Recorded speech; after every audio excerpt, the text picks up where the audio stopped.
So నా పేరు Jagadish Babu, business coach, business mentor, business guru, change catalyst.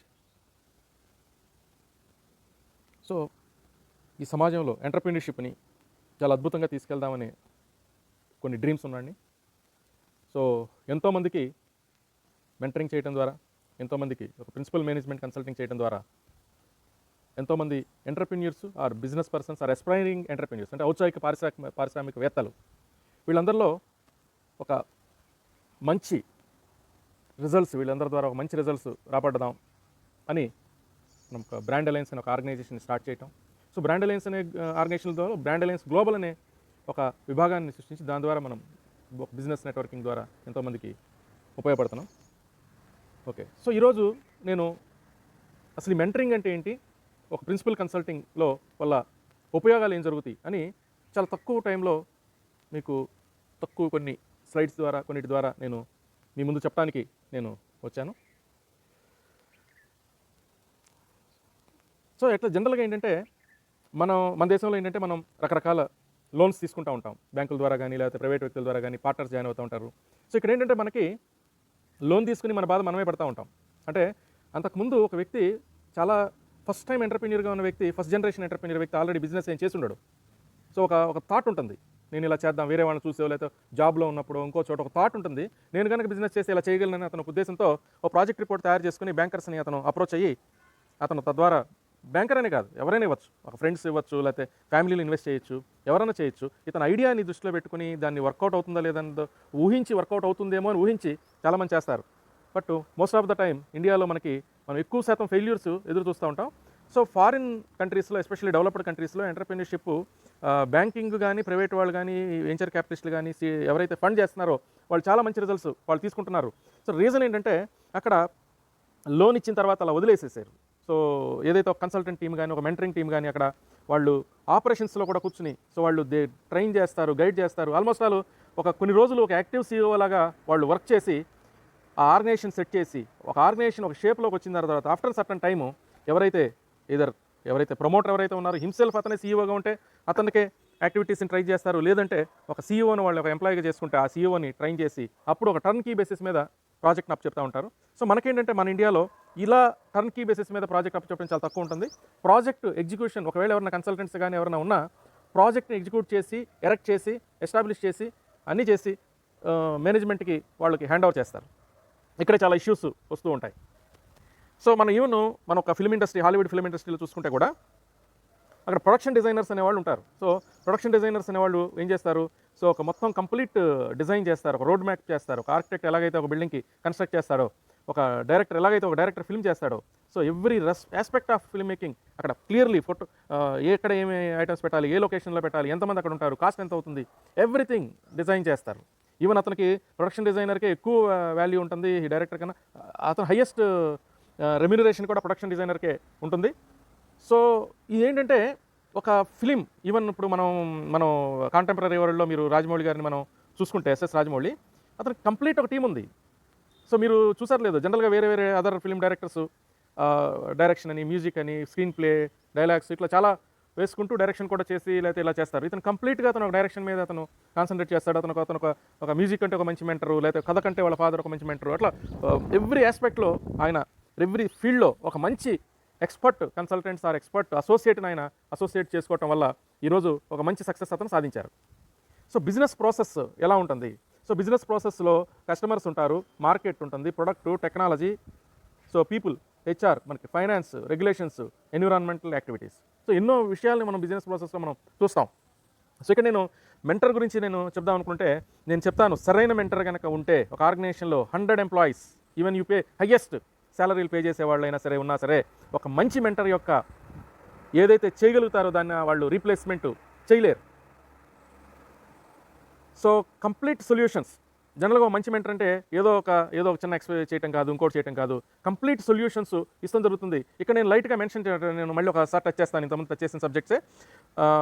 Management consulting, coaching, mentoring రకరకాలు ఉంటాయి. మళ్ళీ మేనేజ్మెంట్ కన్సల్టింగ్లో రకరకాల కన్సల్టింగ్లు ఉంటాయి. Business consulting, financial consulting, project consulting, project management consulting, ఇట్లా సో ఓన్లీ ప్రొడక్ట్ కన్సల్టింగ్, ఇట్లా దాని తర్వాత ఒక పర్టికులర్ డొమైన్లో కన్సల్టెంట్ లాగా food consultant, textile consultant, plastic consultant. So ఇక్కడ ఏమవుతుందంటే ఒక కన్సల్టింగ్ అనే ఫీల్డ్లో మ్యాక్సిమం ఎవరైతే క్లయింట్కి ఏం కావాలో అవే చేయటం జరుగుతుంది. ఈవెన్ దో కన్సల్టెంట్ అడ్వైజ్ చేయొచ్చు, ఇలా మంచిగా చేయొచ్చు చేయండి అని, but finally the client needs, client demand can say prevails అనమాట. అదే కోచింగ్లో ఏంటంటే ఒక సబ్జెక్టు ఇవ్వబడటం జరుగుతుంది ఒక కోచ్కి. ఆ సబ్జెక్ట్ని ఆయన టీచ్ చేస్తారు. ఆయన ఏం చెప్దాం అనుకున్నారు, ఆడియన్స్కి ఏం కావాలన్నట్టుగా ఐడియా చేసుకుని చెప్పేయడం జరుగుతుంది. అదే మెంటరింగ్లో అలా కాదు. ఆ బిజినెస్ ఆర్గనైజేషన్ యొక్క గ్రోత్ ఒక హ్యాండ్ హోల్డింగ్ ద్వారా ఆ బిజినెస్ని నిరంతరం ఒక గురువు ఎలాగైతే ఒక శిష్యుడితో లేదంటే ఎలాగైతే ఎప్పుడు నిరంతరంగా ఉంటూ గైడెన్స్ ఇస్తూ వాళ్ళతో పాటు ప్రయాణం చేస్తూ ఉంటారో, ఇది ఒక రోజు జర్నీ కాదు, నిరంతరంగా జర్నీ ఉంటా ఉంటుంది. Almost all it's a co entrepreneur role. ఒక ఎగ్జిస్టింగ్ ఇదేంటంటే చాలా ఒక ఎస్పైరింగ్ ఎంటర్ప్రెన్యూర్కి అయితే చాలా అడ్వాంటేజ్గా ఉంటుంది. అట్లానే పాత already running and growing and grown up ఎంటర్ప్రెన్యూర్కి ఉంటుంది కాదు. మీకు ఎగ్జాంపుల్ చెప్తాను. సచిన్ టెండూల్కర్ ఆయన ఒక పెద్ద క్రికెటరు, ఒక గొప్ప క్రికెటర్. అలాంటి గొప్ప క్రికెటర్కి ఒక మంచి అచ్చరేకర్ అనే ఒక ఆయన గురువు గారు ఉన్నారు. ఈవెన్ అచ్చరేకర్ గారిని ఆయన అచీవ్మెంట్స్ పరంగా సచిన్ టెండూల్కర్తో పోలిస్తే చాలా తక్కువ చేసి ఉండొచ్చు, కానీ ఆయన చాలా చక్కటి కోచింగ్ ఆయనకి ఇస్తాం ద్వారా ఈవెన్ సచిన్ టెండూల్కర్ ఈవెన్ ఒక 50, 70, 100 సెంచరీస్ దాటిన తర్వాత కూడా ఒకసారి కొన్నిసార్లు ఆ గ్యాప్ బ్యాట్ని గ్రిప్ పట్టుకోవటం ఇంకోటో ఏదో మిస్ అయినప్పుడు కరెక్ట్గా ఐడెంటిఫై చేసి కరెక్ట్ చేసి అతన్ని మళ్ళీ బ్యాక్లో పెట్టడం జరుగుతుంది. అంటే ఎంత అద్భుతమైన పర్సన్ అయినా సరే, గొప్ప వ్యక్తి అయినా సరే, ఎంత స్కిల్డ్ పర్సన్ అయినా సరే, ఆయన నిత్య జీవితంలో ఆయన చేసే పనుల్లో ఒక అద్భుతమైన కోచ్, ఒక అద్భుతమైన మెంటర్ కనుక అతనితో పాటు కనుక ఉండగలిగితే చిన్న కరెక్షన్స్తోనే అద్భుతమైన విజయాలు సాధించవచ్చు. నెక్స్ట్, మెంటర్స్ జనరల్గా ఎలా ఉంటుందంటే మీ బిజినెస్ మా స్ట్రాటజీ అలా ఉంటుంది. సో ఇది philosophy of mentoring. So business మీది, స్ట్రాటజీ మాది, ఆర్ దిస్ మాది. సో ఏంటంటే ఈ అనుభవం ఎక్కువ ఉంటుంది కాబట్టి ఆల్రెడీ రీఇన్వెంటింగ్ వీల్ అనేది మళ్ళీ ఆల్రెడీ ఇంతకుముందు మనకన్నా ముందు ఎవరైతే ఈ బిజినెస్లో దిగి పలానా బిజినెస్లో దిగి ఏది చేయకూడదో ఏది చేశారో అన్ని చేస్తున్నారు కాబట్టి మళ్ళీ అవే మిస్టేక్స్ చేయకుండా, అంటే మనకు తెలుసు ఎవరో చెప్పుంటారు నువ్వు అలా చేయొద్దు, అలా పలానా వాళ్ళు దెబ్బతిన్నారంటే మనం ఏమనుకుంటామంటే వాళ్ళకి తెలివితేటలు లేవు కాబట్టి, వాళ్ళకి అంత ఐడియాస్ లేవు కాబట్టి మనం దెబ్బతిన్నారు, అదే మనం కనుక చేస్తే చాలా బ్రహ్మాండంగా చేస్తాం అనేది అనుకుంటూ ఉంటారు.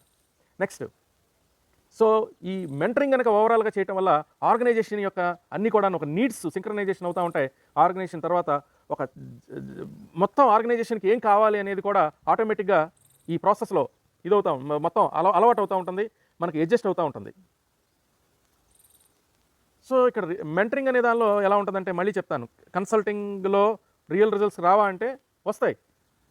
క్లయింట్ నీడ్ ఉన్నది కాబట్టి ఒక్కొక్కసారి క్లయింట్ అవసరం లేని కూడా అడగచ్చు.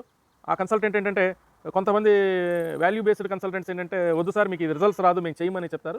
కొంతమంది ఏంటంటే క్లయింట్తో ఆగ్రహం ఎందుకు తీసుకోవాలి మనం, సరే ఆయన అడిగారు కాబట్టి చేద్దాం, లేదు అంటే ఇప్పుడు సరే మనం కావాలని చెప్పట్లేదు కదా చేద్దాం, ఎంతో కొంత మనకు కూడా మన ఫీజు మనకు వస్తుందనే ఆలోచన ఉండడం జరుగుతుంది. వేరాజ్ మెంటరింగ్లో ఎలా జరుగుతుందంటే practical and actionable and executable solutions మాత్రమే అడ్వైజ్ అవుతూ ఉంటాయి. సో ఎస్పెషల్లీ బ్రాండ్ అలయన్స్ మెంటరింగ్లో ఎక్కువగా అదే జరుగుతూ ఉంటుంది. So role of principal management consulting. So ఇక్కడ ఏంటంటే సిస్టమ్స్ అండ్ ప్రొసీజర్స్ పాలసీస్ని మెంటరింగ్లో ఎక్కువగా ఏంటంటే ఓవరాల్ ఒక ఎంటర్ప్రెన్యూర్ లాగా జర్నీ ఉంటుంది, కన్సల్టెంట్ టైప్ ఆలోచన విధానం ఉండదు. సో వేరేస్ ప్రిన్సిపల్ కన్సల్టింగ్ అనే సిస్టంలోకి వచ్చేసేటప్పటికి ఇక్కడ systems and procedures policies develop చేయడం, స్ట్రాటజీస్ డెవలప్ చేయడం, ఓరియంటేషన్ ఆఫ్ ఎంటర్ప్రెన్యూర్షిప్ రియాలిటీస్ అంటే అసలు ఈ వాస్తవాలు ఎలా ఉన్నాయి, వాస్తవాలు ఎంటర్ప్రెన్యూర్షిప్ జర్నీ ఎలా ఉన్నాయి, రియాలిటీస్ ఏమున్నాయి వాటిని కూడా రిపోర్ట్స్ రూపం ద్వారా తెలియజేయటం. తర్వాత ఏవైతే పాలసీస్ డిజైన్ చేశారో, ఏవైతే స్ట్రాటజీస్ డిజైన్ చేశారో, ఏవైతే సలహాలు అడ్వైజర్స్ ఒక మెంటీకి గారు ఒక క్లయింట్కి ఒక ఎంటర్ప్రెన్యూర్కి ఇవ్వడం జరిగిందో వాటిని ఎగ్జిక్యూషన్ చేయడం కూడా, అంటే ఏదో ఉచిత సలహా ఇచ్చేసేసి వెళ్ళిపోవటం అది కాకుండా ఎగ్జిక్యూషన్ చేయడం, మానిటర్ చేయడం. ఎగ్జిక్యూట్ చేసేటప్పుడు హెల్ప్ చేస్తమే కాకుండా తర్వాత అది కరెక్ట్గా అయిందా లేదా, మనం ఇచ్చిన సలహా ఏంటి, ఇంప్లిమెంట్ జరిగింది ఏంటి. సో మెంటరింగ్ ఫిలాసఫీ ఏదైతే ఒక మెంటర్కి తెలుసో, ఏదైతే ఒక మెంటర్ నేర్చుకున్నాడో, ఏదైతే మెంటర్ డెవలప్ చేశాడో కొన్ని ప్రొసీజర్స్ తన గురించి కానీ, సమాజాన్ని గురించి కానీ, లేదంటే ఒక ఎంటర్ప్రెన్యూర్ సిస్టమ్ గురించి కానీ, లేదా అదర్ క్లయింట్స్ గురించి కొన్ని రకాల క్లయింట్స్ గురించి చేస్తుంటాడో వాటిని రిలవెంట్గా సిన్సియర్గా క్లయింట్స్ గ్రోత్ కోసం అడాప్ట్ చేస్తూ ఉంటారు. సో ఇక్కడ ఎంటర్ప్రైజ్ అనేది అల్టిమేట్ ఎయిమ్. అంటే ఒక రాజుకి రాజ్యం important, Kingdom is important but not king అంటా నేను. సో రాజ్యం ఏమి ఇంపార్టెంట్, రాజు కాదు. అంటే రాజు అఫ్ కోర్స్ చాలా వాల్యుబులే, రాజు యొక్క ఆస్పిరేషన్స్ అంటే ఆయన యొక్క ఆశలు ఆశయాలు కన్నా ఆ రాజ్యం యొక్క ఆశయాలుని నిలబెట్టడమే ఒక గురువు యొక్క ముఖ్య బాధ్యత. ఎస్పెషల్లీ బ్రాండ్ అలయన్స్లో మేము ఎక్కువగా అదే చూస్తాం. క్లయింట్ ఆర్గనైజేషన్ నీడ్స్ని కాన్సన్ట్రేట్ చేస్తాం, కానీ క్లయింట్స్ ఆర్గనైజేషన్లో ఒక పార్ట్నర్స్గా ఇండివిజువల్ పార్ట్నర్స్ యొక్క ఆస్పిరేషన్స్ లేకపోతే అంటే ఇవన్నీ కన్సిడర్ చేయడం జరుగుతుంది. ఇండివిజువల్ పార్ట్నర్ ఆస్పిరేషన్స్ ఏంటి, మేనేజ్మెంట్ పార్ట్నర్ ఆస్పిరేషన్ ఏంటి, ఒక జీఎం ఆస్పిరేషన్ ఏంటి, ఒక ఒక ఒక ఎంప్లాయీ ఆస్పిరేషన్ ఏంటి, తర్వాత ఆర్గనైజేషన్ యొక్క క్లయింట్కి ఏం కావాలి, ఆర్గనైజేషన్ యొక్క ఎంప్లాయ్కి ఏం కావాలి, ఆర్గనైజేషన్ యొక్క వెండర్కి ఏం కావాలి, every need will be addressed. ఇవన్నీ అడ్రస్ చేసుకుంటే ఒక రాజ్యం బాగుండాలంటే రాజు ఒక రాజ్యం కనుక బాగుంటే రాజు బాగుంటాడు, మినిస్టర్స్ బాగుంటాడు, లేకపోతే ఆ సైనికులు బాగుంటారు, ప్రజలు బాగుంటారు, ఎవ్రీబడి చాలా అందరూ బాగుంటారు. సేమ్ అలాగే ఒక ఆర్గనైజేషన్ బాగుంటే దాన్ని నమ్ముకున్న అందరూ బాగుంటారు, దాని పార్ట్నర్స్ బాగుంటారు, దాని ఎంప్లాయీస్ బాగుంటారు, దాని వెండర్స్ బాగుంటారు, దాని మీద నమ్ముకున్న దాని క్లయింట్స్ ఎస్పెషల్ క్లయింట్స్ కూడా హ్యాపీగా ఉంటారు. ప్రొడక్ట్ మంచి క్వాలిటీ ప్రొడక్ట్ రైట్ టైంలో డెలివరీ ఇవ్వడం అనేది కూడా చాలా ఈ రోజుల్లో చాలా ఇంపార్టెంట్ విషయం. చాలా ఆర్గనైజేషన్స్ ఇంటర్నల్ స్ట్రక్చర్స్ బాగోపోవడం వల్ల, కరెక్ట్గా ఆర్గనైజేషన్స్ రన్నింగ్లో లేకపోవడం వల్ల దానితో అసోసియేట్ అయిన క్లయింట్స్ కూడాను చాలా ఇబ్బంది పడుతున్న సందర్భాలు మనం చూస్తూ ఉంటాం. సో ఇక్కడ ఏంటంటే డైనమిక్ ఎక్స్పాన్షన్ ప్లానింగ్ అనేది ఎక్కువగా ఉంటుంది. So when we want to evolve organization, ఒక పెద్ద స్థాయిలో ఎవాల్వ్ అవ్వాలంటే ఒక డైనమిక్ అంటే ముందు చూపుతో, ఒకసారి ఆర్గనైజేషన్ పెరిగితే ఎలా ఉండాలి, ఏం చేయాలి, ఎప్పుడు ఆర్గనైజేషన్ స్మాల్గానే స్టార్ట్ అవుతుంది, బట్ ఆర్గనైజేషన్ స్మాల్గా స్టార్ట్ అయినా మనం పెద్ద స్థాయిలో వెళ్ళాలి అనుకున్నప్పుడు దానికి ఒక డిజైన్ చేసుకోవాలి, ఒక సిస్టమ్ని డిజైన్ చేసుకోవాలి. సో ఒక సిస్టమ్ని డిజైన్ చేసుకుంటే, సో ఇనీషియల్ స్టేజెస్లో ఉన్న నీడ్స్ వేరేగా ఉంటాయి, కొంచెం ఎదుగుతున్నప్పుడు వేరేగా ఉంటాయి, ఎదిగినాక వేరే ఉంటాయి. ఇది అర్థం చేసుకోవాలి. ఇది ఆస్పైరింగ్ ఎంటర్ప్రెన్యూర్కి ఏంటంటే అతను ఎంతసేపు అతని యొక్క ఎగ్జిక్యూషన్ మీద కాన్సన్ట్రేట్ చేస్తాడు, వర్క్ ఎగ్జిక్యూషన్, తర్వాత ఫైనాన్స్ ఎక్కడి నుంచి తెచ్చుకోవాలి, ఇవన్నీ ఒకవేళ ఈవెన్ అతను 6 సిగ్మా అని, గ్రీన్ బెల్ట్ అని, తర్వాత రకరకాల మేనేజ్మెంట్ ప్రాసెస్లు, ISO 9000 ఇన్ని చోట్ల హై లెవెల్లో, ఈవెన్ హార్వర్డ్ యూనివర్సిటీలో ఒక మేనేజ్మెంట్ పట్టా తీసుకున్న వ్యక్తికి కూడా తన సొంత ఆర్గనైజేషన్లో వర్క్ చేసేటప్పుడు ఇవన్నీ చేసే పరిస్థితి, టైం ఉండవు. అతను మెయిన్ ఫోకస్ అంతా కూడాను ఎగ్జిక్యూషన్ మీద, శాలరీస్ లేకపోతే ఫైనాన్షియల్ నీడ్స్ని ఎలా ఫుల్ఫిల్ చేయాలనే దాని మీద ఎక్కువగా ఉంటుంది. వీటి మీద అతను కాన్సన్ట్రేట్ చేయలేరు. సో ఒక నార్మల్ సిచ్యుయేషన్ నుంచి ఎక్స్ట్రాడినరీకి వెళ్ళాలి అంటే ఒక డిఫరెంట్ సిక్రనైజేషన్ ఒక పేషెంట్ అప్రోచ్ కావాలి. సో ఇది బ్రాండ్ అలయన్స్లో మనం చక్కటిగా మనం ఇవ్వగలుగుతాం. సో నేను యాక్చువల్లీ జనరల్గా ఇప్పుడు ఒక బ్రాండ్ అలయన్స్ అనే కాదు, ఒక జనరల్గా ఒక మెంటర్, ఒక ప్రిన్సిపల్ కన్సల్టెన్సీ ఇది చెప్తున్నాను. సో ఇక్కడ నేను ఆల్రెడీ అది చేస్తున్నాను కాబట్టి నేను దాన్ని ఒక రిలేట్ చేస్తున్నాను, కానీ సో నేను ఎలా ఉంటే బాగుంటుంది అనే దాని మీద నేను ఎక్కువగా సో ఇక్కడ ఫ్రీ అడ్వైజెస్ని తీసుకోవద్దని చెప్తా ఉంటాను. నేను చాలా ఊరికి అన్సోలిసిటెడ్ సజెషన్స్ అంటే వాటికి ఒక వాల్యూ లేదు, ఒక నిబద్ధత లేని అడ్వైజులు ఇస్తూ ఉంటారు. ఈవెన్ ఒక వ్యాపారం చేసే వ్యక్తి కానీ, నార్మల్ వ్యక్తి కానీ, ఈవెన్ ఇంట్లో వాళ్ళు ఇవ్వచ్చు, ఫ్రెండ్స్ ఇవ్వచ్చు, బయట వాళ్ళు ఇవ్వచ్చు, ఎవరో కన్సల్టెంట్ కూడా ఇవ్వచ్చు, ఇంకొకళ్ళు ఇవ్వచ్చు. అవి బాధ్యతారహిత్యంగా ఉండే అడ్వైజెస్ చాలా ఉంటాయి. ఇలాంటి బాధ్యతారహిత్యమైన అడ్వైజెస్ తీసుకున్నప్పుడు చాలా ఇబ్బంది పడతా ఉంటారు. మేము తర్వాత ఆ రిజల్ట్ రానప్పుడు వాళ్ళని మనం అడిగినప్పుడు, అలాగా నేను ఇలా చెప్పాను కదా, నువ్వు వేరేగా అనుకున్నావు, ఈ విధమైన ఉంటాయి. కానీ ఆ బాధ్యతను తీసుకోరు. ఆ ఫెయిల్యూర్ ఏదైనా కనుక జరిగితే, సక్సెస్ అయినప్పుడు మేము చెప్పాం కదా, ఆ రోజు నీకు చెప్పాం కదా, ఆ విధంగా నువ్వు కంపెనీ పెట్టమని చెప్పావు, అదే మీరు ఫెయిల్యూర్ అయితే అట్లాగే దాని మీద ఫోకస్ ఉండదు. సో ఒక మంచి అడ్వైజెస్ని ఒక మంచి మెంటర్ ద్వారానే, ఒక మంచి ప్రిన్సిపల్ మేనేజ్మెంట్ కన్సల్టెంట్, ఒక ఓవరాల్గా నాలెడ్జబుల్ ఉన్న వ్యక్తి ద్వారానే తీసుకోమని నేను మీకు అడ్వైజ్ చేస్తున్నాను. రోల్ ఆఫ్ లక్ ఎలా ఉంటుంది లైఫ్లో కానీ, లేకపోతే ఒక బిజినెస్లో కానీ. సో ఒక ఎంటర్ప్రెన్యూర్ కనుక లైఫ్ బాగుంది, ఒక్కొక్కసారి టైం బాగవడం అంటే ఏమీ లేదు. అనుకోకుండా మంచి కస్టమర్ దొరకచ్చు, అనుకోకుండా అతని దగ్గర మంచి ఎంప్లాయీస్ దొరకచ్చు, అనుకోకుండా అతనికి మంచి వెండర్స్ దొరకచ్చు, అనుకోకుండా గవర్నమెంట్ ఫెసిలిటీ ఏదైతే గవర్నమెంట్ యొక్క స్కీమ్స్ లేకపోతే గవర్నమెంట్లో అనుకోకుండా పరిస్థితుల్లో అతనికి అనుకూలంగా ఉండొచ్చు. అంటే ఒక్కొక్కసారి అందరికి అనుకూలమైన టైం బాగున్న వ్యక్తికి ఎలా ఉంటుందంటే ఈ అన్ని రకాల వ్యక్తులు అతనికి కలిసి వస్తారు. ఆ కలిసి వచ్చినప్పుడు అతనికి చాలా బాగుంటుంది. అతను ఎంత అనార్గనైజ్డ్గా ఉన్నా, ఎంత ఎదుగు ఉన్నా, ఆ సిస్టమ్ అనుకోకుండా అతనితో పాటు కలిసి వచ్చిన వ్యక్తుల ద్వారా ఆ సిస్టమ్ బాగుంటుంది. బట్ ఎప్పుడైనా ఒకసారి అనుకోకుండా ఒక తేడా జరిగినప్పుడు, వీళ్ళు ఒక్కొక్కళ్ళు డిస్టెన్స్ అయినప్పుడు, ఆ వ్యక్తి ఆ బిజినెస్ పాతాళంలోకి వెళ్ళిపోతూ ఉంటుంది. అదే కనుక సిస్టమ్స్ నమ్మకం కనుక ఉంటే, టైం బాగున్నా బాగోపోయినా, టైం బాగోవడం అంటే మళ్ళీ చెప్తున్నాను, అనుకూలమైన పరిస్థితులు, అనుకూలమైన వ్యక్తులు అనుకోకుండా అనుకూలంగా రావటం, లేదంటే అనుకుని మనం ఒక ప్రయత్నం చేయడం ద్వారా రావటం. ఒక్కొక్కసారి ప్రయత్నం చేసినా కూడా మంచి వ్యక్తులు దొరకపోవచ్చు, సరైన వ్యక్తులు మనకి సిస్టంలో సెట్ కావచ్చు. ఒక్కొక్కసారి అప్రయత్నంగా కూడా జరుగుతూ ఉంటుంది. మనం ఎస్పెషల్లీ చాలా చోట్ల మార్కెటింగ్ రంగంలో ఉన్న వాళ్ళకి చాలా అనుభవం ఉంటుంది. ఎంత ట్రై చేసినా ఒక 6 నెలలు, ఒక సేల్లో 4 సేల్స్ కూడా కావు. అలాంటిది ఒక వారం రోజుల్లోనో, 15 రోజుల్లో, నెల రోజుల్లోనే సంవత్సరాన్ని అంతా కూడా సరిపోయే అంత సేల్స్ ఒక్కసారే వచ్చే అవకాశాలు ఉంటాయి. సో ఇది ఒక మ్యాటర్ ఆఫ్ అన్సర్టనిటీ. లైఫ్ ఒక అన్సర్టనిటీ. రేపు ఏమవుతుంది, ఈ గంటలో ఏమవుతుందో మనకు తెలియదు. మనం పని చేసుకుంటా వెళ్తూ ఉంటే ఆ పని మనకి చేస్తూ ఉంటుంది. సో లక్ను నమ్ముకోకుండా సిస్టమ్స్ అండ్ ప్రొసీజర్స్ని నమ్ముకుంటే ఒక మెంటర్ మంచి అద్భుతంగా ఉపయోగపడగలుగుతారు ఒక ఆర్గనైజేషన్కి, నేను గట్టిగా చెప్పగలను. సో ఒక సిస్టమ్ని ఎందుకు నమ్ముకోవాలి? ఒక చిన్న ఎగ్జాంపుల్ నేను చెప్తాను. ఒక ఆర్గనైజేషన్ ఉందనుకోండి, అనుకోకుండా ఒక ఆర్గనైజేషను ఒక 20,000 రూపాయల పేమెంట్, చాలా పేమెంట్స్ ఇవ్వాలి వస్తాయి, చాలా తీసుకోవాల్సి వస్తాయి. ఒక 20,000 రూపాయల పేమెంట్ని ఇవ్వాలి అనుకుందాం. సో ఒక 3 రకాల సందర్భాలు మనం చూసుకుందాం. నీ దగ్గర డబ్బు లేదు, ఆర్గనైజేషన్ డబ్బు లేదు కాబట్టి మీరు ఇవ్వదలుచుకోవట్లేదు. ఆర్గనైజేషన్ దగ్గర మనీ ఉంది, అయినా ఇవ్వదలుచుకోవట్లేదు. ఇది సెకండ్ ఆప్షన్. మూడో ఆప్షన్ ఏంటంటే ఆర్గనైజేషన్ దగ్గర మనీ ఉంది, యూ వాంట్ టు రిలీజ్. ఇప్పుడు మనం మూడో సందర్భమే తెలుసుకుందాం. మొదటి 2 సందర్భాలు ఏంటంటే బిజినెస్ స్ట్రాటజీస్. అవి రకరకాలుగా ఇవాళ గొప్ప వ్యక్తులకు పెద్ద పెద్ద బిజినెస్ ఎంటిటీస్గా వెళ్ళిన వాళ్ళు చేసే కొన్ని రకాల స్ట్రాటజీస్లో ఇవి ఉంటాయి అనమాట. మనీని హోల్డ్ చేస్తూ ఉంటారు, మనీని వదలరు. 100 కోట్ల రూపాయలు కాదు, ఎంత డబ్బులున్నా ఒక చిన్న అమౌంట్ని రిలీజ్ చేయాలంటే ఎన్నో రోజులు తిప్పించి అక్కడ మనీ లేకపోవడం కాదు. కొన్ని ఆర్గనైజేషన్స్కి పాపం ఇవ్వాలనే సిన్సియారిటీ ఉన్న వాళ్ళ దగ్గర రిసోర్సెస్ రాకపోవడం ఇవ్వలేరు. ఇప్పుడు థర్డ్ సిచ్యువేషన్ అంటే మనీ ఉంది అండ్ ఆర్గనైజేషన్ ఎవరైతే ప్రమోటర్ ఉన్నారో ఈయన చాలా సిన్సియర్. 30వ తారీఖు అంటే ఆ డేట్ అంటే డేట్ శాలరీ ఇవ్వచ్చు, లేదంటే ఒక వెండర్కి పేమెంట్ ఇవ్వచ్చు. ఎవరైతే ఈ విధంగా కమిటెడ్గా ఎప్పుడైతే మనం చేసే పని గురించి కమిట్మెంట్ పెట్టుకుని ఉంటామో, ఎప్పుడైతే మనం ఒక మంచి పద్ధతిలో ఉందాం అనుకుంటాం, ఆటోమేటిక్గా సిస్టమ్ కలుస్తుంది. మనం ఎప్పుడైనా ఇద్దాంలే, శాలరీ ఎప్పుడైనా ఇద్దాంలే, ఏమైతే వెండర్కి ఎప్పుడైనా పేమెంట్ ఇద్దాంలే, పడుంటాడు, మనమే వర్క్ ఇస్తున్నాం కదా, ఏముందా, ఈ విధమైన ఒక రెక్లెస్ యాటిట్యూడ్ కనుక ఒక మేనేజ్మెంట్లో కనుక ఉంటే వాళ్ళు ఎప్పుడొకప్పుడు నేను చెప్తున్నాను పతనం తప్పదు. ఓకే, ఇక్కడ మనం బ్యాక్ వస్తే ఒక సిస్టమ్ అన్నీ ఉన్నాయి. పాపం ఇక్కడ ఏమైందంటే సిస్టమ్ లేదు ఈ ఆర్గనైజేషన్లో. ఎవరైతే ఒక అకౌంటెంట్, ఒక లేడీ, ఆమె అనుకోకుండా సెలవులోకి వెళ్ళారు. ఈ సెలవులోకి వెళ్ళిన తర్వాత ఇప్పుడు ఆమె కాంటాక్ట్ రావట్లేదు. సో వెండర్ ఈరోజు వచ్చారు, ఆయన డబ్బులు అడిగితే మేడం రాలేదండి, ఆమె వచ్చినాక ఇస్తారు. ఆయన రేపు వచ్చాడు, ఎల్లుండి వచ్చాడు, ఈ మేడం టచ్లోకి రావట్లేదు, ఆమె ఇంట్లో లేరు, లేదంటే ఆమె ఇల్లు వీళ్ళకి తెలియదు, ఎందుకంటే ఎక్కడో వీళ్ళు సరిగ్గా రాసుకోలేదు అడ్రస్లు. అవి సరిగ్గా జాయిన్ అయినప్పుడు ఆ అకౌంటెంట్ ఎవరో జాయిన్ అయినప్పుడు కరెక్ట్గా ప్రాపర్గా తీసుకోలేదు అడ్రస్. ఒకవేళ తీసుకున్న అడ్రస్ అప్డేట్ కాలేదు, ఆమె ఫోన్ నెంబర్ స్విచ్ ఆఫ్ ఉంది, ఆమె సంబంధించిన ఎవరు ఫోన్ నెంబర్ లేదు. అంటే ఇక్కడ హెచ్ఆర్ ప్రొసీజర్స్ ల్యాబ్స్ చూడండి, HR procedure lab, record maintenance labs, everything labs. ఈమె ఎక్కడ ఏం పెట్టిందో తెలియదు, ఆమె డ్రాయర్ తాళాలు ఎక్కడ ఉన్నాయో తెలియదు, చెక్ బుక్ ఎక్కడ ఉన్నాయో తెలియదు, ఎంత ఇవ్వాలో తెలియదు. పోనీ ఇద్దాంలే, చెక్ బుక్ దొరికిందా, లేదంటే బయట నుంచి క్యాష్ ఏదో తెచ్చి అతను ఒక 20,000 ఇద్దామంటే నిజంగా ఆ వ్యక్తికి 20,000 రూపాయలు ఇవ్వాల్సిన అవసరం ఉందో లేదో కూడా అక్కడ టోటల్గా కన్ఫ్యూజన్. సో సిస్టమ్స్ ఇక్కడే కావాలి. చాలా సిస్టమ్స్ అండ్ ప్రొసీజర్స్ వాల్యూ చాలామంది లెక్కయ్యారు. దీనికి ఇది ఒక పెద్ద సబ్జెక్టు. నేను ఇంకొక వీడియోలో నేను systems and standard operating procedures అంటారు, వీటి యొక్క ఇంపార్టెన్స్ నేను నెక్స్ట్ ఇంకొక వీడియోలో నేను చెప్తాను. సో ఒక మెంటర్ది ఎంతసేపు ఎలా ఉంటుందంటే ఒక బర్డ్ ఐ వ్యూ ద్వారా చూస్తూ ఉంటారు. సో ఎంటర్‌ప్రెన్యూర్స్ ఏంటంటే ఎప్పుడు కూడాను ఆపర్చునిటీస్ చూస్తూ ఉంటారు.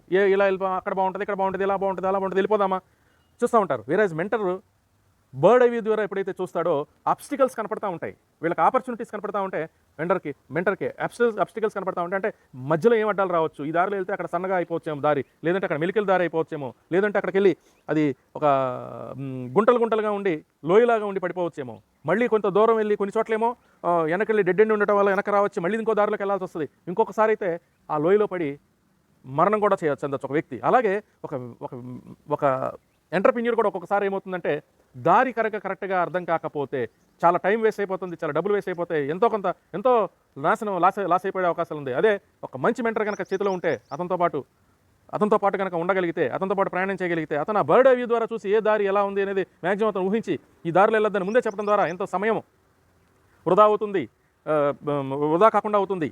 అట్లాగే ధనం కూడా వృధా కాకుండా అతను కాపాడుకోగలుగుతారు.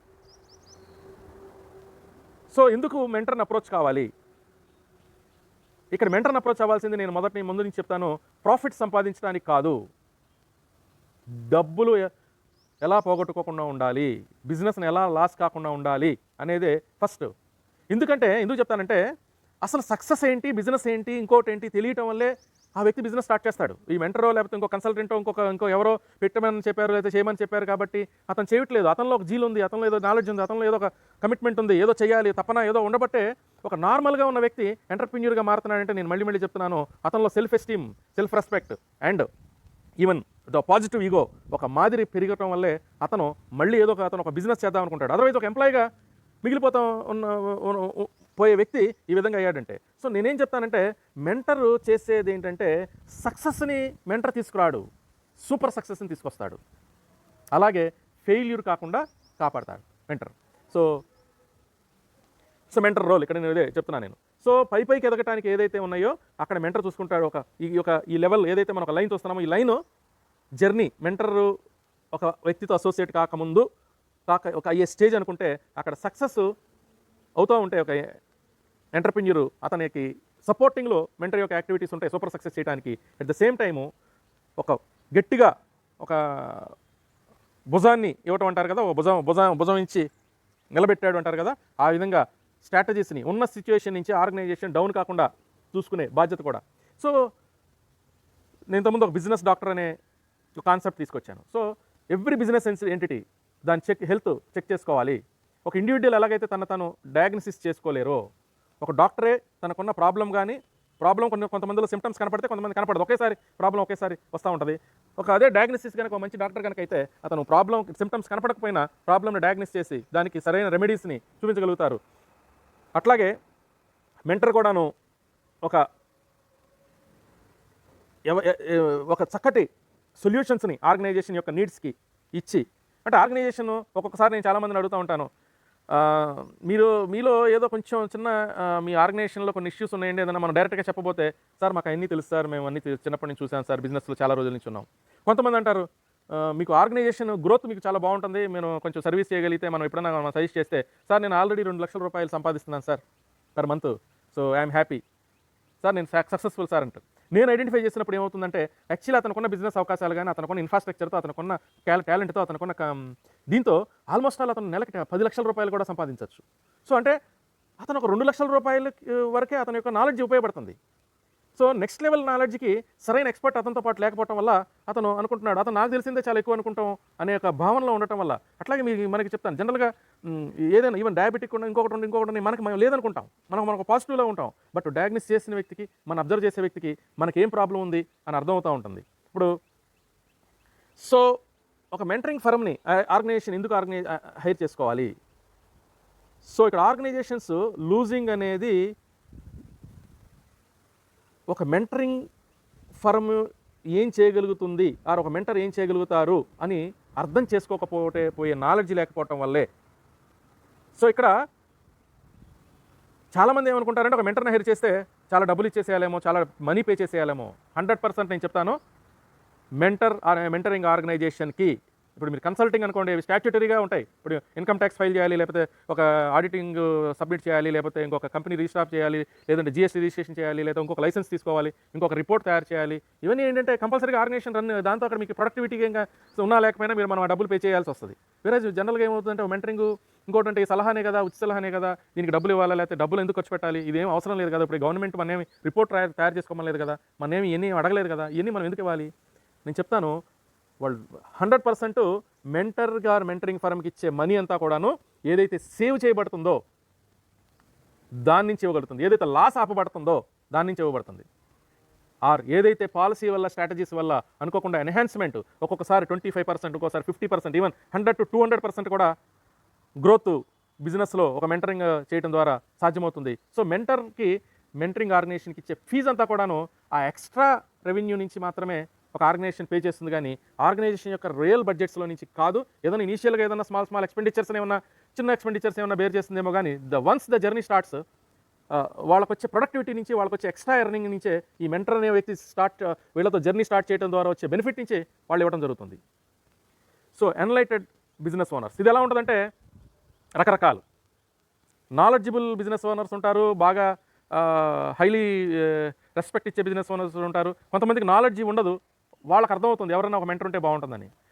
కొంతమందికి నాలెడ్జ్ ఉండదు, ఏం తెలియదు, కానీ వాళ్ళకి ఉండాల్సిన అవసరం లేదనుకుంటారు, నాలెడ్జ్ లేకపోయినా మాకు అన్నీ తెలుసు అనుకుంటారు. కొంతమందికి నాలెడ్జ్ ఉంటుంది, వాళ్ళకి నాకు ఉంది కాబట్టి నాకు లేదు, నాకు బాగానే ఉంది కదా, నా సిస్టమ్ బాగానే ఉంది కదా, నాకు నడుస్తుంది కాబట్టి, నాకు కూడా నాలెడ్జ్ ఉంది కదా, నేను ఒక కంపెనీలో పనిచేశాను, లేదంటే నేను చూశాను, లేదా నేను చదువుకున్నాను కాబట్టి నేను ఏమి చేసుకోగలననే ఉంటుంది.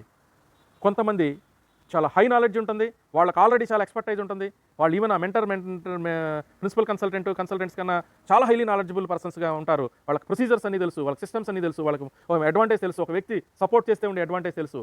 అన్నీ ఉన్న తర్వాత కూడా వాళ్ళు ఒక మెంటర్ సర్వీసెస్ తీసుకుంటారు. అలాంటి వ్యక్తులకి మెంటరింగ్ చేయడం చాలా హ్యాపీగా ఉంటుంది.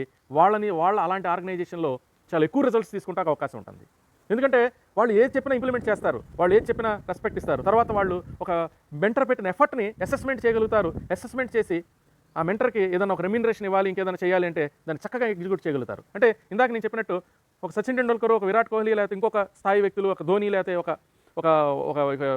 రోహిత్ శర్మ, లేకపోతే ఇలా క్రికెట్ని మనం చూసుకుంటే ఇలాంటి వ్యక్తులకి కూడా మెంటర్స్, బిజినెస్ కోచ్లు, వీళ్ళందరికీ కోచ్లు అన్నీ ఉంటారు. వీళ్ళతో ప్రయాణం చాలా అద్భుతంగా ఉంటుంది. వాళ్ళకి అన్ని నాలెడ్జ్ ఉన్న, అన్నీ తెలిసినా కూడా వాళ్ళు అణిగి చక్కగా ఒద్దిగ్గా ఉంటారు. ఆ ఒద్దిక వల్లే వాళ్ళకి ఇంకా నేర్పించాలనే తపన వాళ్ళ కోచ్స్లో వస్తూ ఉంటాయి. తద్వారా వాళ్ళు ఇంకా నేర్చుకుని పైకి వెళ్తూ ఉంటారు. సో వాళ్ళతో పనిచేయడం చాలా ఈజీగా ఉంటుంది. ఇప్పుడు మీరు ఒక పాతకాలంలో ఒక ఆయన మణీందర్ సింగ్ గారు అని ఒక ఆయన క్రికెటర్ ఉండేవాడు, ఆయన బౌలరు. సో ఆయనకి మనం బ్యాటింగ్ నేర్పించాలని ప్రాక్టీస్కి ట్రై చేస్తే అతను వచ్చనుకుంటాడు. ఇప్పుడు నాకు రాదు బ్యాటింగ్, నేను నేర్చుకుంటాను అంటే ఒక విధం, నేను ఏ షాట్ అయినా కొట్టగలను అని ఆయన అనుకుని నిజంగా ప్రాక్టీసింగ్ కరెక్ట్గా చేయకపోవటం వల్ల అక్కడ రాకపోవటం ఉంటుంది. నెక్స్ట్ ఇక్కడ ఏమీ లేదండి. యాక్చువల్లీ ఒక్కొక్కసారి కొన్ని ఆర్గనైజేషన్స్కి ఒక 20% నాలెడ్జే ఉంటుంది, 80% ఇవ్వాల్సి వస్తుంది. 30% ఉంటే 70%, 50 ఉంటే 50, 80% ఉంటే 10, 20 ఇలా. నేనేమంటానంటే అవన్నీ కాదు. లెట్స్ సే అజ్యూమ్ ఆర్గనైజేషన్స్కే 99% ఆర్గనైజేషన్ ఉందనుకుందాం.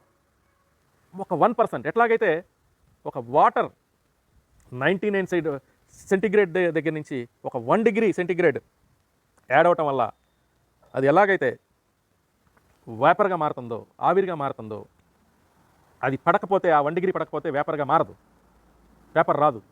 సో ఆ 1 డిగ్రీ మెంటరింగ్లో జరుగుతుంది. ఆ 1 డిగ్రీ మెంటర్ ద్వారా మీరు పొందే అవకాశాలు ఉంటాయి. అంటే ఇది నేను ఎవరికి చెప్తున్నానంటే నాకు అన్నీ తెలుసు, ఎక్స్ట్రా నాలెడ్జ్ ఉంది అనే వ్యక్తులకి నేను చెప్పేది, నీ దగ్గర 99% ఉన్న ఏదో ఒక 1% ఉండదు మన దగ్గర. ఆ 1%ఏ మీ ఆర్గనైజేషన్ యొక్క ఫేట్ని 2 times or 3 times or 4 times కూడా ఒకేసారి 1%తో మనం మార్చే అవకాశాలు మనం ఉంటాయి. సో యాడింగ్ ఫ్యూయల్ ఇదేం లేదండి, ఒక అగ్నికి ఆజ్యం పోసినట్టే. ఒక ఎంటర్‌ప్రెన్యూర్ యొక్క విన్నింగ్ క్వాలిటీస్ని మెంటర్ బూస్ట్ చేస్తారు. తద్వారా రెస్పాన్సిబిలిటీని తయారు చేసి ఒక బిజినెస్ పర్సన్ని చక్కగా ఒక సక్సెస్ లెవెల్లోకి తీసుకెళ్తారు. సో ఇక్కడ బేసికల్గా మెంటర్ యొక్క చూసేది ఏంటంటే business stability and the promoter stability, the entrepreneur స్టెబిలిటీని మాత్రమే ఎక్కువగా చూసుకుంటారు. ఎప్పుడైతే స్టెబిలిటీ తీసుకొస్తారో, ఎప్పుడైతే అన్నీ తీసుకొస్తారో, ఈ స్టెబిలిటీ తీసుకున్న ద్వారా ఈ ఎంటర్‌ప్రెన్యూర్ తన యొక్క ఎంప్లాయీస్ యొక్క కాన్ఫిడెన్స్ని గెయిన్ అవ్వగలుగుతారు, తన యొక్క వెండర్స్ కాన్ఫిడెన్స్ గెయిన్ అవ్వగలుగుతారు, తన యొక్క క్లయింట్స్ యొక్క కాన్ఫిడెన్స్ గెయిన్ అవ్వగలుగుతారు. అట్లా గవర్నమెంట్ ఆర్గనైజేషన్స్, గవర్నమెంట్ ఇన్స్టిట్యూట్స్ ఎవరైతే స్టాట్యూటరీ బాడీస్ ఉన్నాయో వాళ్ళ యొక్క కాన్ఫిడెన్స్ని గెయిన్ అవ్వగలుగుతాం తద్వారా అద్భుతమైన రిజల్ట్స్ని అతను పొందడానికి అవకాశం ఉంటుంది. సో ఇందాక నేను ఆల్రెడీ డిస్కస్ చేశాను. చార్జెస్ ఇక్కడ no matter, you are not at all paying. మీ ఆర్గనైజేషన్ మీ యొక్క స్టేజ్ని you are hand over to a mentor, a principal management consultant. So to act on it, so ఆ బేస్డ్ ఆన్ ఇట్, దాని ద్వారా వచ్చే ఒక ప్రొడక్టివిటీ ద్వారా వచ్చే మనీనే క్వాలిటీ రిజల్ట్స్ ఏదైతే వస్తాయో దాని ద్వారా వచ్చే ఎక్స్ట్రా రెవెన్యూలో నుంచి ఒక పీనట్స్ని మాత్రమే ఒక వెండర్ ఒక షేర్ చేయగలుగుతారు. ఒక మెంటర్ యొక్క ఎంతో కాస్ట్లీ ఎక్స్పీరియన్స్ ఉంటుంది. ఇప్పుడు నాదే చూసుకుంటే నేను ఒక చాలా చిన్న ఏజ్లో నేను ఒక ఎంటర్‌ప్రెన్యూర్గా మారడం జరిగింది. ఆ రోజుల్లో చాలా పెద్ద ఇన్వెస్ట్మెంట్స్ పెట్టి చేయడం జరిగింది. చాలా సక్సెస్ఫుల్గా బిజినెస్ని నడపడం జరిగింది. కొన్ని కారణాల వల్ల బిజినెస్ని క్లోజ్ చేయడం జరిగింది. సో తద్వారా ఎంతో కాస్ట్లీ ఎక్స్పీరియన్స్ని గెయిన్ చేయడం జరిగింది. ఆ కాస్ట్లీ ఎక్స్పీరియన్స్ని కోట్ల రూపాయలు పెట్టినా ఈరోజు రాదు. సో అలాంటి ఎక్స్పీరియన్స్ని మీకు మళ్ళీ రీఇన్వెంటింగ్ వీల్ చేయకుండా మీ దగ్గరికి తీసుకురాగలటం అనేది దాన్ని ఉపయోగించుకోవడం ద్వారా. సో ఇది ఎక్కువగా ఏంటంటే చాలామంది ఎస్పైరింగ్ అనే కాదు, ఎస్పైరింగ్ అంటే ఔత్సాహిక పారిశ్రామికవేత్తలకి, డెఫినెట్లీ ఔత్సాహిక పారిశ్రామికవేత్తలకి నాలాంటి పర్సన్, మా బ్రాండ్ అలయన్స్ లాంటి ఆర్గనైజేషన్ యొక్క సపోర్ట్ కనుక దొరికితే నేను చెప్పగలుగుతాను చాలా అడ్వాంటేజ్ వాళ్ళు పొందగలుగుతారు. ఎస్పైరింగ్ వచ్చేసేటప్పటికి even growing and grown up కూడా చాలా అడ్వాంటేజ్. ఇప్పుడు ఆల్రెడీ స్టార్ట్ చేసేసాడు, పెట్టేశాడు అంటే ఆయనకు అన్నీ తెలిసిన కాదు, ఏదైనా కాదు, జర్నీలో అలా ఎవరో తోసేశారు, అందులో ఆయన వెళ్తున్నాడు, లేదంటే తనే దూకేశారు, ఆయన వెళ్తున్నాడు. సో అక్కడ అర్థం కాకుండా ఉంటుంది, తేలాలా తెలియదు, మునగాలా తెలియదు, ఏం చేయాలో తెలియని పరిస్థితుల్లో ఒక కొట్టుమిట్టాడే పరిస్థితి నుంచి కూడాను చక్కగా దాన్ని ఒక అర్థం చేసుకుని దాన్ని ఏ విధంగా చేసుకుని మళ్ళీ అతన్ని సెపరేట్ చేయడం. చాలా గ్రోయింగ్ పొజిషన్లో ఉన్న వ్యక్తిని కూడా మనం చక్కగా ఆల్రెడీ గ్రోత్లో ఉన్న పొజిషన్ కూడా ఇంకా స్టెబిలిటీ చేయడం, ఆ ఉన్న గ్రోత్ని, ఆ ఉన్న సక్సెస్ని సస్టైన్ చేసి ఇంకా చక్కగా అది లాంగ్ టర్మ్లో నెక్స్ట్ లెవెల్కి లేదట్టుగా ఆర్గనైజేషన్ డిజైన్ చేయడంలో ఒక మంచి మెంటర్ పాత్ర ఉంటుంది. ఒక మెంటర్ అంటే ఏంటంటే అతను ఒక కన్సర్వేటివ్ ఉండడు, నెంబర్ ఆఫ్ కన్సల్టెంట్. ఒక ఆర్గనైజేషన్కి ఆల్రెడీ అతను ఆ మెంటర్ లేకపోతే ఆయన ఆల్రెడీ ఎంతోమంది కన్సల్టెంట్స్ని పెట్టుకుంటే వాళ్ళందరితో చక్కగా పనిచేస్తూ, వాళ్ళందరితో కూడా మంచి రిజల్ట్స్ తీసుకుంటూ, వాళ్ళందరినీ కూడా ఎంకరేజ్ చేసుకుంటూ, అందరినీ కలుపుకుపోతూ. సో ఇక్కడ ఫైనల్ ఆబ్జెక్టివ్ ఏంటంటే ఆర్గనైజేషన్ ఉన్న స్థితి నుంచి ఉన్నత స్థితికి వెళ్ళాలి, తద్వారా టోటల్గా బిజినెస్ హెల్త్ బాగుండాలి, బిజినెస్ సస్టైన్ అవ్వాలి. ఇదే ఒక మెంటర్ యొక్క లక్ష్యంగా ఉంటుంది. సో నేను చక్కగా ఇలాంటి వీడియోస్ ఇంకా మీకు తీసుకొస్తూ ఉంటాను, నా యొక్క అభిప్రాయాన్ని మీతో తెలుపుకుంటూ ఉంటాను. సో మీరు వీడియోస్ని చూస్తూ ఉండండి, నచ్చితే 10 మందికి షేర్ చేయండి. చాలా మంచి సబ్జెక్టు నేను వీడియోస్లో ఇస్తున్నాను. ఎస్పెషల్లీ మన ఫేస్బుక్ కానీ, మన వాట్సాప్ కానీ, తర్వాత మన యూట్యూబ్ కానీ, వీటిని మీరు సబ్స్క్రైబ్ చేయండి. ఇంపార్టెంట్ అప్డేట్స్ని మీరు పొందుతూ ఉంటారు. ఇది నా గురించి కాదు, నేను ఇది ఒక యూట్యూబ్ ఛానల్లో ఏదో చేయడానికి కోసం నేను ఎందుకు క్లియర్గా చెప్తున్నానంటే నా ఆబ్జెక్టివ్ చెప్తున్నాను. మీ లైకుల కోసం, మీ షేర్ల కోసం నేను ఇది పెట్టట్లేదు. క్లియర్గా చెప్తున్నా నేను. యూట్యూబ్ కోసం పెట్టట్లేదు. ఎంతో ఇన్ఫర్మేషన్ ఉంది, ఎంతో నాలెడ్జ్ ఉంది. ఇది మరుగున పడిపోయింది. ఈ ఇన్ఫర్మేషన్ని మీ అందరి దగ్గరికి నేను తీసుకురావాలి. చాలామందికి, వేల మందికి, లక్షల మందికి నేను ఇచ్చే నాలెడ్జ్ ఉపయోగపడాలి అని నేను ఒక సంకల్పంతో నేను ఉన్నాను. ఈ సంకల్పంతో నేను మీ ముందుకు వచ్చాను. సో మీరు దీన్ని ఉపయోగించుకోండి, వినండి. డౌట్ ఏదైనా వస్తే టచ్లోకి రండి. సో నాకు సాధ్యమైనంత మంచిని నేను ఏం చేయగలుగుతానో నేను దాన్ని చేస్తాకి రెడీగా ఉన్నాను, నేను హామీ ఇస్తున్నాను. So thank you once again for watching. జై హింద్.